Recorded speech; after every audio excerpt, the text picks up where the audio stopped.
ये communal mindset का DC जो है, मक्खन दीन को कहते हैं कि हमने तफ्तीश में बुलाया, उसने कन्फेशंस किए, उसका चाचा ये है, उसका मामा ये है। आप मुझे बताइए, अगर मक्खन दीन कन्फेशन कर चुका था तो आपने उसको छोड़ा क्यों? Why you did not arrest him under UAPA? अगर आपके खिलाफ उसके पास एविडेंस आया था या कोई सबूत आया था तो आपने उसको इसलिए छोड़ा कि आप जाइए अपने घर से फोन लाइए, जिस फोन से आप बाकी लोगों से बात करते हैं। और आप देखिए 3rd डिग्री शाहनवाज साहब टॉर्चर किया गया, बाप पे भी और बेटे के ऊपर भी। इस किस्म का टॉर्चर किया गया है कि उसके प्राइवेट पार्ट्स को भी स्पेयर नहीं किया गया। अगर वो सुसाइड नहीं करता तो वो वैसे ही मर जाता, क्योंकि जिस किस्म का टॉर्चर उसके प्राइवेट पार्ट्स पे किया गया है। दूसरी बात, आप मुझे एक चीज बताइए, इस देश में अभी कानून है, इस देश में अभी प्रोटेक्शन है। अगर आपने किसी बंदे के खिलाफ, आपको कोई शक है, कोई सबूत आपको मिले हैं, तो इस देश का कानून ये कहता है कि आप उसको गिरफ्तार करेंगे। गिरफ्तार करने के बाद उसको नियरेस्ट एग्जीक्यूटिव या जुडिशियल मजिस्ट्रेट के पास आप उसको पेश करेंगे, उसका रिमांड हासिल करेंगे। आपको किसने इख्तियार दिया है कि किसी के प्राइवेट पार्ट के ऊपर टॉर्चर करने का, किसी को 3rd डिग्री टॉर्चर करने का? और फिर उसके बाद जब उसने सुसाइड कर लिया, वो तो वीडियो में है, वो तो he is caught on camera, उसने खुद वो वीडियो बनाई है, कुरान भी जो है सर पे उठाया उसने है, सर पे कुरान, वो सारा वीडियो में है। देखिए, कब तक सब्र रहेगा, तो कब तक पेशेंस रहेगी? ये तो पेशेंस टेस्टिंग है ना। अब वो छोटे छोटे बच्चे, एक फादर मर गया, it's a suicide, it's a murder by the authorities. तो लेकिन कहीं ना कहीं ऐसे और मर्डर्स रोकने हैं ना, या आपने इन लोगों को एक खुली छूट दे दी है कि आप जम्मू कश्मीर आए, हिंदू मुसलमान के नाम पर जो मर्जी कर दें? नहीं, ऐसा कुछ नहीं है। कोई यहाँ पर कोई चैनो मन नहीं गया है, कोई सुकून नहीं गया है। लेकिन ऐसे लोग, दे आर वेरी डिस्ट्रक्टिव। ऐसे लोग, मैं अनवर सर के साथ हूँ बिल्कुल। इन्होंने कहा जो एक भारत का दुश्मन है ना, तो वो तो कोई भी हो सकता है, वो वर्दी में भी हो सकता है, वो सिविल यूनिफॉर्म में भी हो सकता है, कपड़ों में भी हो सकता है। तो जब आप एक ऐसे बंदे को छोड़ें जो मान रहा है कि I have my contacts, meaning thereby you are shielding someone जो कहीं और बैठा है। अब देखें, टेररिस्ट का कोई और टेररिस्ट हो गया, कोई भी, अब आप नक्सली देखें, अब टेररिस्ट देखें, अब माओवादी देखें, कोई धर्म नहीं है। जो इंसानियत को मारे, जो ह्यूमैनिटी के खिलाफ है, उसका कोई धर्म नहीं है। नेशन स्ट्रेस न्यूज में सभी का स्वागत है। मैं हूं शाहनवाज। इस समय मैं हाई कोर्ट जम्मू में मौजूद हूं। आपको बता दूं, यहाँ पे जो सीनियर एडवोकेट्स हैं और जो जूनियर एडवोकेट्स हैं, लॉयर्स हैं, सारे यहाँ पे एकत्रित जो हैं वो हुए हैं। और जिस तरह से आप सब जानते हैं कि जो कठुआ का, बिलावर का जो ये सुसाइड मामला जो है वो सामने निकल कर आया है, उसके चलते जो है यहाँ पे ये एकत्रित हुए हैं। क्या कुछ मांगे जो है वो की जानी है, क्या कुछ जो है वो रहने वाला है, हम इनसे बात करेंगे। सर, सबसे पहले आपका बहुत स्वागत है हमारे चैनल में। शुक्रिया शाहनवाज जी। सर, ये जो सुसाइड इंसिडेंट सामने निकल कर आया है, किस तरह देखते हैं आप इसको? सबसे पहली बात है, जो मक्खन दीन का जो वीडियो है वो अपने आप में ही सारी दास्तान को बयान करता है। मैं बार बार कह रहा हूँ कि इस वक्त उधमपुर, ये कठुआ में जो चल रहा है, वहाँ कम्युनल माइंडसेट का एक IPS ऑफिसर है SSP, और कम्युनल माइंडसेट का एक IAS ऑफिसर है राकेश मिन्हास। दोनों वहाँ पे पैसा बना रहे हैं और अकलियत को वहाँ पे तंग कर रहे हैं। वो, उनको जो इलीगल माइनिंग कठुआ में हो रही है उसके ऊपर उनका कोई ध्यान नहीं है। पूरे ज़िले को मालूम है, LG ऑफिस को मालूम है, गवर्नमेंट ऑफ इंडिया को मालूम है कि कितनी कलेक्शन जो है रावी से हो रही है, रात को जो इलीगल माइनिंग हो रही है, उस तरफ उनका ध्यान नहीं है। लेकिन उनको एक टास्क असाइन किया गया है कि कठुआ ज़िले को अकलियतों से किस तरह से सफाया किया जाए, उनको डरा के, धमका के वहाँ से कैसे भगाया जाए। उसी कड़ी का ये हिस्सा है। देखिए, सबसे पहले ये काम शुरू किया राकेश मिन्हास DC ने, सिलेक्टिवली एक समुदाय को एविक्शन नोटिस जारी करने का। मैं बार बार कह रहा हूँ कि ये DC जो है, इसके खिलाफ इमीडिएट कार्रवाई होनी चाहिए, पेंडिंग इंक्वायरी इसको सस्पेंड करना चाहिए। कि सबसे पहले जो इसने सिलेक्टिव एविक्शन ड्राइव शुरू की, 1 लाख कनाल से ज्यादा स्टेट लैंड वहाँ इलीगल ऑक्यूपेशन में है, लेकिन जो लोग वहाँ पे 2% हैं, ये तमाम एक्शन ये उनसे शुरू करता है। ये कम्युनल माइंडसेट का DC जो है, मक्खन दीन को कहते हैं कि हमने तफ्तीश में बुलाया, उसने कन्फेशंस किए, उसका चाचा ये है, उसका मामा ये है। आप मुझे बताइए, अगर मक्खन दीन कन्फेशन कर चुका था तो आपने उसको छोड़ा क्यों? Why you did not arrest him under UAPA? अगर आपके खिलाफ उसके पास एविडेंस आया था या कोई सबूत आया था तो आपने उसको इसलिए छोड़ा कि आप जाइए अपने घर से फोन लाइए, जिस फोन से आप बाकी लोगों से बात करते हैं, और आप देखिए 3rd डिग्री शाहनवाज साहब टॉर्चर किया गया, बाप पे भी और बेटे के ऊपर भी। इस किस्म का टॉर्चर किया गया है कि उसके प्राइवेट पार्ट्स को भी स्पेयर नहीं किया गया। अगर वो सुसाइड नहीं करता तो वो वैसे ही मर जाता, क्योंकि जिस किस्म का टॉर्चर उसके प्राइवेट पार्ट्स पे किया गया है। दूसरी बात, आप मुझे एक चीज बताइए, इस देश में अभी कानून है, इस देश में अभी प्रोटेक्शन है। अगर आपने किसी बंदे के खिलाफ, आपको कोई शक है, कोई सबूत आपको मिले हैं, तो इस देश का कानून ये कहता है कि आप उसको गिरफ्तार करेंगे। गिरफ्तार करने के बाद उसको नियरेस्ट एग्जीक्यूटिव या जुडिशियल मजिस्ट्रेट के पास आप उसको पेश करेंगे, उसका रिमांड हासिल करेंगे। आपको किसने इख्तियार दिया है कि किसी के प्राइवेट पार्ट के ऊपर टॉर्चर करने का, किसी को 3rd डिग्री टॉर्चर करने का? और फिर उसके बाद जब उसने सुसाइड कर लिया, वो तो वीडियो में है, वो तो he is caught on camera, उसने खुद वो वीडियो बनाई है, कुरान भी जो है सर पे उठाया उसने है, सर पे कुरान, वो सारा वीडियो में है। आप मुझे एक चीज बताइए, उसके बाद ये कम्युनल माइंडसेट का डिप्टी कमिश्नर मजिस्ट्रियल इंक्वायरी का ऑर्डर करता है, और एक तहसीलदार साहब को वो कहते हैं कि आप असर्टेन करेंगे काज ऑफ डेथ। और इसी तरह हमारे एक सीनियर आईपीएस ऑफिसर जो हैं, वो अपने साथ वाले कुलीग को कहते हैं कि आप भी असर्टेन करेंगे काज ऑफ डेथ। आप मुझे एक चीज बताइए, उसके साथ ही जो ही मैडम महबूबा मुफ्ती और चीफ मिनिस्टर का ट्वीट आता है, तो इमीडिएटली जो पुलिस एडमिनिस्ट्रेशन है वो अपना एक रिबटल जारी करती है, और उस रिबटल में वो इसकी मक्खनदीन की किरदार कुशी करते हैं कि जनाब इसने कन्फेशन किया था, इसका चाचा पाक ट्रेंड है, इसका चाचा वो है। आप मुझे एक चीज बताइए, फिर ये इंक्वायरी आपने क्यों ऑर्डर की? अगर मक्खनदीन कन्फेशन कर चुका था, फिर उसको छोड़ा क्यों? आप मुझे बताइए, एक शख्स जो कन्फेशन कर रहा है कि मैं मिलिटेंट को रास्ता बताता हूं, उसको मैं खाना खिलाता हूं, तो आपने उसको छोड़ दिया कि आप जाओ आराम से, ताकि वो एविडेंस डिस्ट्रॉय करे, और ताकि जिसको आप प्रोटेक्ट करना चाहते हैं, शील्ड करना चाहते हैं, आप शील्ड कर चुके। ये बहुत सारे सवाल आते हैं, जिसको ये जो एग्जीक्यूटिव इंक्वायरी है, मजिस्ट्रियल इंक्वायरी है, और जो एक ऑफिसर साहब को जो पुलिस के, हम इस इंक्वायरी को रिजेक्ट करते हैं, हम इस इंक्वायरी को नहीं मानते हैं, क्योंकि हमारा कानून ये कहता है नो वन कैन बी जज in his own cause. Allegation जो है वो पुलिस के ऊपर लगे हैं, तो एलिगेशन है और सीरियस एलिगेशन है, एक शख्स ने अपनी जान दे दी है, तो वही पुलिस ऑफिसर इंक्वायरी करेंगे। वो डिप्टी कमिश्नर जिसने कि टेरर मचाया हुआ पूरे जिले में, तो उसी का सबॉर्डिनेट तहसीलदार जो है वो इंक्वायरी करेगा। हमें इस इंक्वायरी के ऊपर कोई विश्वास नहीं है। आज हम तमाम कुलीग्स यहाँ पे इसलिए इकट्ठे हुए हैं, हमें जुडिशियल प्रूफ चाहिए। जब तक जुडिशियल इंक्वायरी नहीं होगी, तो सिटिंग जज यहाँ पे होना चाहिए, वो इंक्वायरी करे, तब जाके क्रेडिबिलिटी अटैच होगी।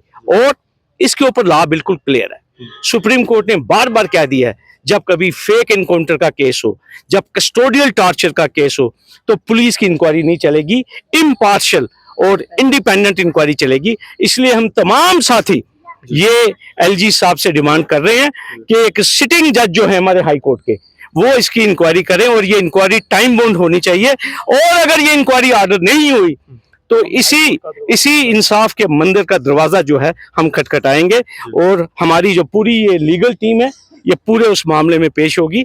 अनवर साहब भी यहाँ पे हैं, हमारे साथी शफीक साहब हैं, बाकी हमारी पूरी परवेज चौधरी साहब हैं, यहाँ सभी साथी यहीं पे हैं।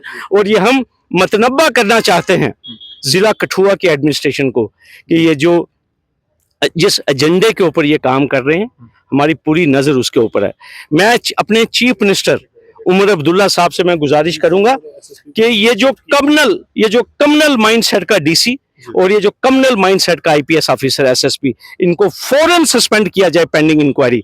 और अगर ये आपको इतने अजीज हैं, तो मैं एलजी साहब से दरख्वास्त करूंगा कि उनको राजभवन ले जाए, अपने घर ले आए, क्योंकि वो उनके अपने ही हैं, हमें इनकी जरूरत नहीं है। हमारे फैब्रिक के लिए, ये हमारे फैब्रिक के लिए, इस सेकुलर देश के लिए, इस गुलदस्ते के लिए, इस जम्मू कश्मीर के लिए, इस गंगा जमनी तहजीब के लिए हमें इस किस्म के गंदे माइंडसेट जो है उनकी, वो हमें उनकी जरूरत नहीं है। अनवर साहब बात करेंगे। तो अनवर साहब यहाँ पे मौजूद है। अनवर साहब, क्या कहना चाहेंगे जिस तरह से शकील साहब कह रहे हैं कि जुडिशियल इंक्वायरी जो है वो इसमें होनी चाहिए, और वहीं जो वहाँ पे उनकी तरफ से इंक्वायरी इनिशिएट की गई है, तो उसकी जो रिपोर्ट्स हैं अगर वो उनके फेवर में भी आती है तो तब भी उन पर विश्वास नहीं किया जाएगा? ये देखो, इंक्वायरी होती है जो सदकदिली से इंक्वायरी ऑफिसर अपॉइंट किया जाए, जो पहले से ही जहन में ये चीज़ें रख के कि एक तहसीलदार है, इसको हम मैनिपुलेट कर लेंगे, इसको हम एक धाड़ा मारेंगे, इस तरह लिखना है, बल्कि वो उसे बता देंगे कि तूने क्या क्या लिखना है, तो वो कोई इंक्वायरी नहीं होती है। इम्पार्शियल इंक्वायरी होती है, जुडिशियल इंक्वायरी होती है ऐसे मसले में, खासकर जहाँ पे अब पुलिस जो है वो शिकंजे में आ गई है, क्योंकि पुलिस ने क्लेम किया है अपने रिबटल में कि इसने हमारे सामने कोई यानी कन्फेशन की है, इसने अपना जुर्म जो है वो माना है, कबूल किया है, इकबाल जुर्म किया है, तो फिर उसको छोड़ना नहीं चाहिए था। अगर उसने माना था कि कुछ अब मैं दे सकता हूँ, कोई इंक्रिमिनेटिंग डॉक्यूमेंट में दे सकता हूँ, मटेरियल दे सकता हूँ, तो फिर उससे ये होता है कि उसे कस्टडी में रख के ले जाते हैं वहां पे रिकवरी वाली जगह पे। ऐसा नहीं होता कि उसे भेजते हैं जा तू ले जा, जाके डिस्ट्रॉय कर दे। या तो फिर इनकी ये थी, अगर तो उसमें सच्चाई थी कुछ, तो ये उन लोगों को शील्ड करना चाहते थे जो असल में मुल्जम थे, उनको शील्ड करना चाहते थे। तो ये बहुत बड़ी देश के खिलाफ इन्होंने वो मुल्जम को पकड़ा था जिन्होंने कॉन्स्पिरेसी की देश के खिलाफ, उसका बहाना लगा के मेरा ख्याल है कि इसको हम किसी भी तरीके सुसाइड भी टर्म नहीं कर सकते। ये कत्ल है जो पुलिस ने किया है, तो ये कत्ल है जो पुलिस ने किया है, और फिर कत्ल करके एक बहाना बना रहे हैं। अगर उनके बहाने को ही मान लिया जाए फिर ये मुल्जमान है, ये देश के खिलाफ मुल्जमान है, इनके खिलाफ यूएपीए लगा के इनको जेल में डालना चाहिए, एसएचओ को और एसएसपी को, और जिसे कनाइव किया है डिप्टी कमिश्नर ने उसको भी। ऐसे अनासर का बाहर रहना समाज के लिए बहुत खतरनाक है। ना सिर्फ कुछ पोस्टों पे बैठ के काम करना, बल्कि वैसे भी ऐसे अनासर को खुला समाज में नहीं छोड़ा जा सकता, क्योंकि ये बड़ी खतरनाक, क्योंकि जो तालीम थोड़ा बहुत तालीम किताबें पढ़ी होती ना, वो जितनी शैतानियत, अगर शैतानियत पे वो उतरे तो बहुत बड़ी शैतानियत कर सकता है। इसलिए ऐसे अफसरान को फौरी तौर पे गिरफ्तार करके इनको जेल में डालिए और इंक्वायरी कीजिए इनके खिलाफ। और बाकी जो इनके अमूर हैं वहां पे पूरे जिला में, जैसा कि वावीला पड़ा हुआ है, वहां यानी चीखो पुकार है कि इन्होंने माइनॉरिटी के खिलाफ कभी कहते हैं नोटिस देते हैं, कभी उन्हें धमकाते हैं, रात को माल चोखर के यानी ये स्मगलर हैं, ये चिट्टे का काम करते हैं, ऐसा करते हैं, वो करते हैं। तो इन लोगों ने एक ये तमाम तर बहाना जात रख के उनको तंगो तलब करना शुरू किया हुआ है और उन पर ज्यादतियां की जा रही हैं। इन लोगों को समाज के अंदर बतौर अफसर नहीं छोड़ा जा सकता। सुप्रिया मैम, आप क्या कहना चाहेंगे जो सारा इंसिडेंट हुआ है? मैं यही कहूंगी कि जम्मू कश्मीर और भारत के लिए अच्छा नहीं है। छोटे छोटे बार बार ये जो फ्रीक्वेंट इंसिडेंसेस हैं और इंस्टेंसेस हैं, ये हम लोग बार बार सब बोलते हैं, जम्मू कश्मीर के लोग अक्सर ज़्यादातर बोलते हैं कि हम एक गुलदस्ता हैं। तो आप क्यों ख़राब कर रहे हैं? आप लखनपुर से पार यहाँ JNK में आए, आप रहें पहले यहाँ, आप देखें लोग कैसे रहते हैं। मतलब एक लखनपुर से लेकर लक्षद्वीप तक, पौंडीचेरी तक, अंडमान निकोबार तक एक हवा बना के रखनी कि जम्मू कश्मीर में लोग एक दूसरे के गले में हाथ डाल के बैठे हुए हैं, ऐसा नहीं है।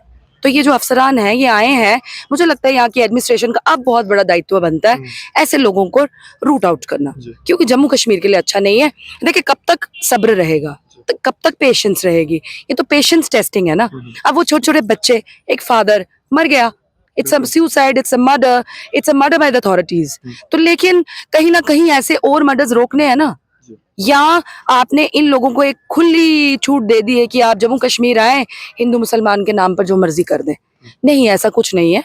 कोई यहाँ पर कोई चानो मन नहीं गया है, कोई सुकून नहीं गया है। लेकिन ऐसे लोग दे आर वेरी डिस्ट्रक्टिव। ऐसे लोग, मैं अनवर सर के साथ हूँ बिल्कुल। इन्होंने कहा जो एक भारत का दुश्मन है ना, तो वो तो कोई भी हो सकता है, वो वर्दी में भी हो सकता है, वो सिविल यूनिफॉर्म में भी हो सकता है, कपड़ों में भी हो सकता है। तो जब आप एक ऐसे बंदे को छोड़ें जो मान रहा है कि I have my contacts, meaning thereby you are shielding someone जो कहीं और बैठा है। अब देखें टेररिस्ट का कोई और टेररिस्ट हो गया कोई भी, अब आप नक्सली देखें, आप टेररिस्ट देखें, आप माओवादी देखें, कोई धर्म नहीं है। जो इंसानियत को मारे, जो ह्यूमैनिटी के खिलाफ है, उसका कोई धर्म नहीं है। उसका एक ही धर्म है, किलर, मर्डरर, बार्बर। ये जो सारी इनकी चीजें जो बाबरीक तरीके से कर रहे हैं, इनका कोई धर्म नहीं होता। हम किसी एक याद स्टिक पे नहीं तोल सकते कि कौन रिलीजन क्या कर रहा है, लेकिन ये जो लोग इसको फैसिलिटेट कर रहे हैं ना, इनको रोकना पड़ेगा। बार बार देखिए, हमें अच्छा नहीं लगता है। I belong to majority community in यहाँ पर जम्मू में, तो ये नहीं है कि मैं कहूँ कि जाओ किसी को भी मार डालो, ऐसा नहीं है। कोई भी, पहला धर्म है ह्यूमैनिटी, जो बार बार सब बोलते हैं वासुदेवम कुटुंबकम, but you have to believe in it. This world is one family. आप एक सेलेक्टिवली किसी को उठाकर किसी को तंग कर दिया, देखिए हम तो यहाँ बैठे हैं ना, सबको पता कि कानून से ऊपर कुछ नहीं है, लेकिन आम इंसान ये बात नहीं कर सकता। वो एक छोटे से कांस्टेबल से भी डरता है, वो एक छोटे से पटवारी से भी डरता है, एक कोई भी एनी रेवेन्यू ऑफिशियल, एक पियोन भी होगा ना, उससे भी डरेगा। लेकिन ये जो अभी कानून का मंदिर है ना, टेम्पल ऑफ जस्टिस, यहाँ होता है सब कुछ। जो शकील साहब ने बोला, जो हमारे बाकी जितने भी कलीग्स यहाँ खड़े हैं, सबका यही मानना है कि ऐसे जो इंसिडेंट्स हैं ये हम रिपीट नहीं होने देंगे, किसी को तो बोलना पड़ेगा। और मुझे नहीं लगता कि इसमें कोई ऐसी चीजें हैं कि जो हम अपनी लिमिट्स क्रॉस करके बोल रहे हैं या कानून हमें हक नहीं देता। जब तक Hindustan is governed bye constitution of India, तो ये जो बार्बरिज्म है इसके खिलाफ आवाजें उठेंगी और हमेशा उठेंगी। शकील सर, जिस तरह से कल की अगर बात करें तो जो लोगों को तंग किया गया, नमाज जनाजा में नहीं जाने दिया गया, और जो गाड़ियां हैं वहां से गाड़ियों के बीच से लोगों को उतारा गया, इसको किस तरह देखते हैं? इससे मालूम होता है कि किस किस्म का माइंड सेट है इस डिप्टी कमिश्नर का और इस एसएसपी का, कि कल लोगों को तमाम जो रास्ते जाते थे बिलावर को, उन तमाम रास्तों पे इतनी फोर्स लगा दी गई कि खास तौर पर तमाम गाड़ियां जिनमें मुस्लिम लोग ट्रैवल कर रहे थे और जो मक्खन दीन के जनाजे में जाना चाहते थे, उनको वहां पहुंचने से रोका गया। वो इसलिए भी रोका गया कि किसी किस्म की जो कानूनी इमदाद है वो मुरीद अली को ना मिले।